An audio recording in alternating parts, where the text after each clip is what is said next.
भाइयों नमस्कार। आज हम जो बताने जा रहे हैं शायद आपको कोई नहीं बताया होगा, लेकिन वीडियो आप लास्ट तक देखिए।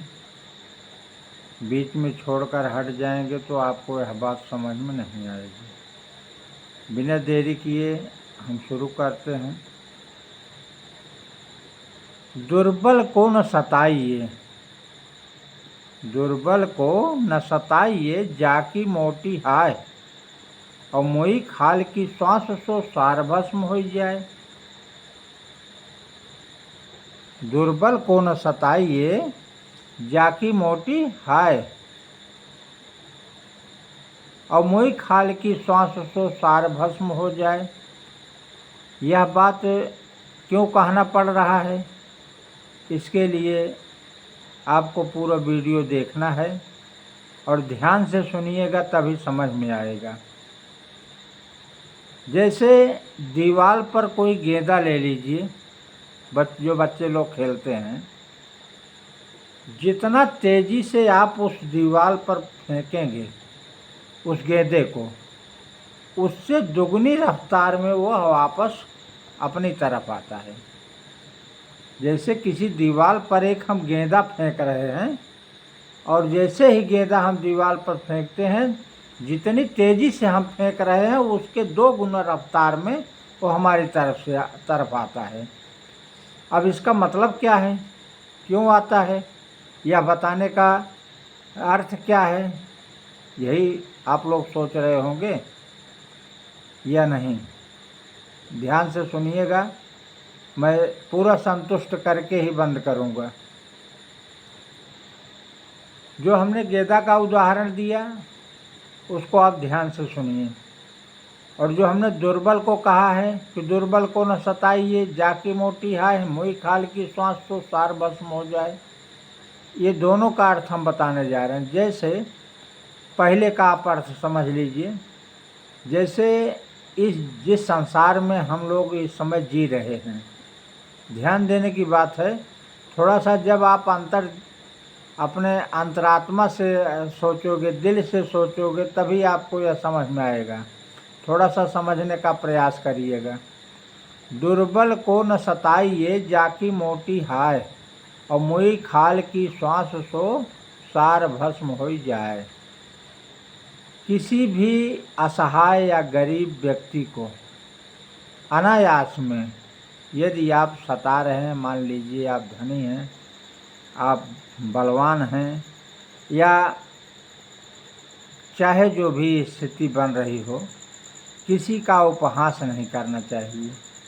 क्योंकि यदि आप सामने वाले का उपहास कर रहे हो या उसकी निंदा कर रहे हो, उसकी बुराई कर रहे हो, वह मौके पर आपको बोल तो नहीं पाएगा, लेकिन उसकी आत्मा जो है, क्योंकि आपका कुछ कर नहीं सकता हो, उसकी आत्मा अंदर से बिल्कुल शांत हो कर के, और उसको एक गलान होती है कि आज मैं इस लायक न होता तो मुझे क्यों लोग कहते। उसकी हाय जो निकलती है वह आपके परिवार को विकास नहीं करने देती है, बिल्कुल नहीं। आपका विकास बाधित हो जाता है अगर यह इस तरीके से कोई करता है। नहीं तो आपके गांव में इधर उधर के लोग होंगे जो ऐसा करते हों, तो आप उनको गौर से देखेंगे तो उनका विकास रुक गया होगा। यह बहुत आजमाई हुई बात है।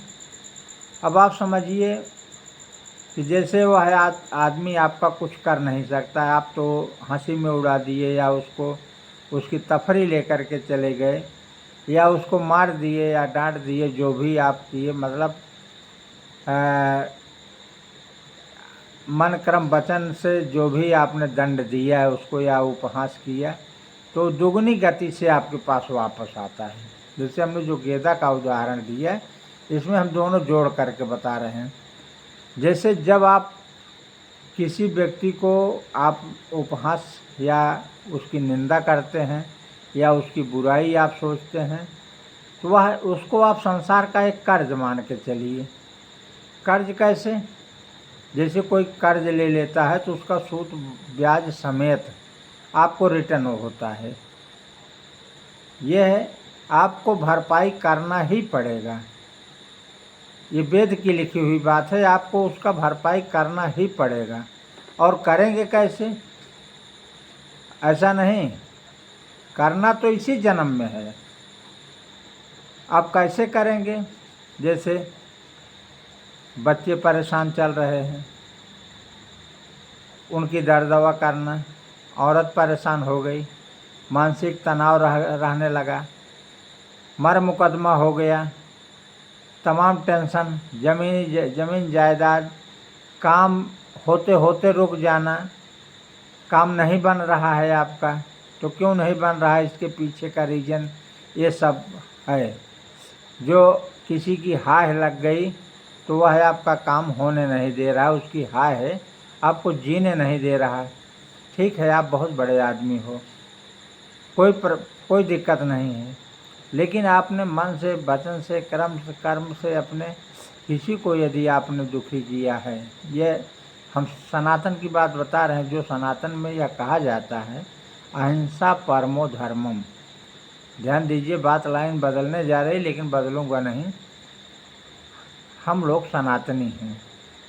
चींटी, जानवर, चिड़िया, सबको, चिड़िया को पानी पिलाते हैं, जानवर जो मिलता है उसको भी जो दे सकते हैं देते हैं, उसकी सेवा करते हैं। गौ माता हैं, उनकी भी सेवा करते हैं।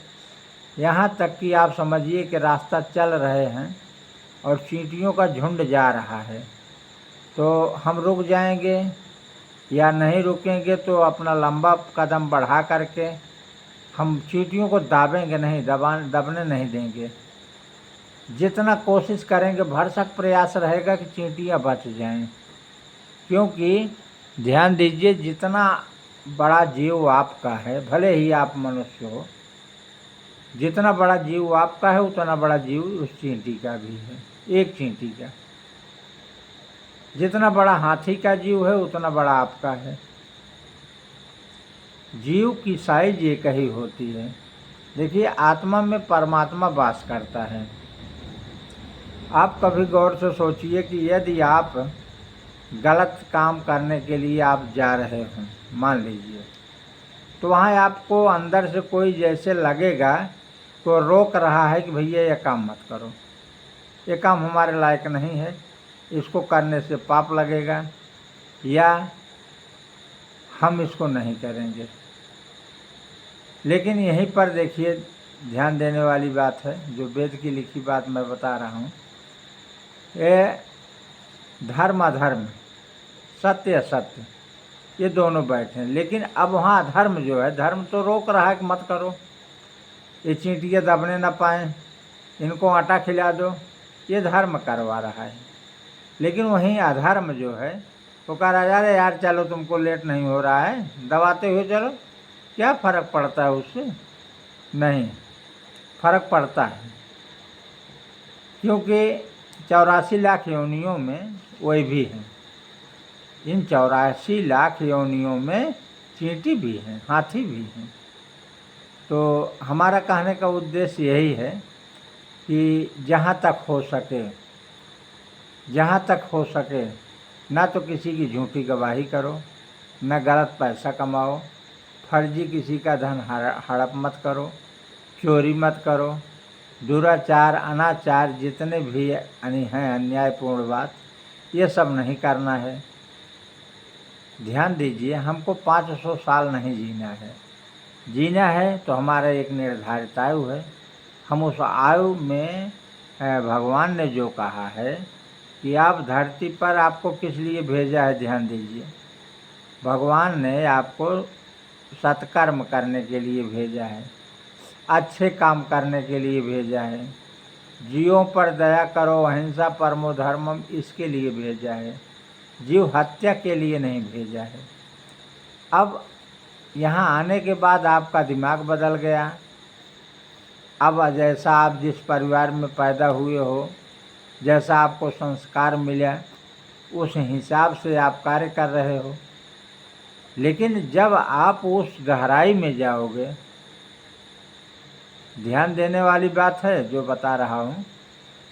अक्सर यह आदमी को तब याद आता है वो किसी धर्म कास्ट से हो, किसी धर्म कुल से हो, किसी परिवार से बिलोंग करता हो, लेकिन जब वह 50 के ऊपर जाएगा, माना कि 60 पहुंच गया है, सरकार का टाइम है कि भाई वो 60 साल में रिटायर कर देते हैं, इसीलिए ध्यान दीजिए भाई। और भी तो यदि आप में क्षमता है, ताकत है, तो आप 70 साल तक आप काम कर सकते हो, लेकिन 60 में रिटायर इसलिए कर देते हैं उस समय आपको एक ब्रह्म ज्ञान अलग से मिलता है। वह ब्रह्म ज्ञान जो है आपको ये सब जो बता रहा हूँ सब करने के लिए कहते हैं। अच्छे कर्म करो, देवी देवताओं के दर्शन करो, मंदिर में जाओ, आस्था के साथ जुड़े रहो, ये सब कार्य होना चाहिए। लेकिन ये कि अब यहाँ आए हो, काम दूसरा आपको मिला है और काम यहाँ पहुंचकर आप दूसरा कर रहे हो, यह अन्यायपूर्ण है। इसलिए हमने कहा दुर्बल को न सताइए, जाकी मोटी हाय, मोई खाल की श्वास से सार भस्म हो जाए। और यह जो हमने कहा कि दीवार पर जितना तेज आप गेंदा फेंकेंगे उसकी दुगनी रफ्तार से आपके पास आएगा, यही है। यदि आप उसको सता रहे हो, किसी कोई उद्देश्य आपका रहा हो, तो उसके दुगनी रफ्तार से आपके पास वो आता है। क्योंकि देखिए, कर्ता धर्ता ईश्वर है, बिना ईश्वर के एक पत्ता हिलता नहीं है। तो ध्यान देने की बात है। आप लोगों तक अगर हमारा ये वीडियो पहुंचा है, आप पूरा देखें और इस पर अमल करें। ठीक है, हम वीडियो यहीं ख़त्म करते हैं। आप लाइक करें, सब्सक्राइब करें, शेयर करें। धन्यवाद, नमस्कार, प्रणाम।